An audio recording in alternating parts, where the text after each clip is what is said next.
Today's topic is quiz about plants. Part 2. Let's start. What are the basic parts of plants? There are 6 basic parts of plant: roots, stem, leaves, flower, seeds, and fruit. What is the scientific study of plant called? Botany. Which plant holds the world record as fastest growing? Bamboo. What is the function of stem? To support the plant and transport water and nutrients. What part of a plant produces new seeds? Flower. What is the male part of a flower called?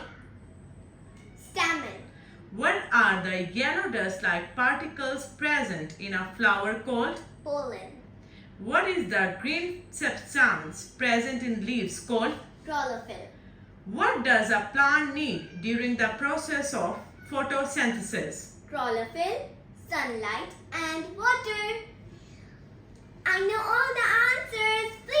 Please like and subscribe for more informative and educational videos.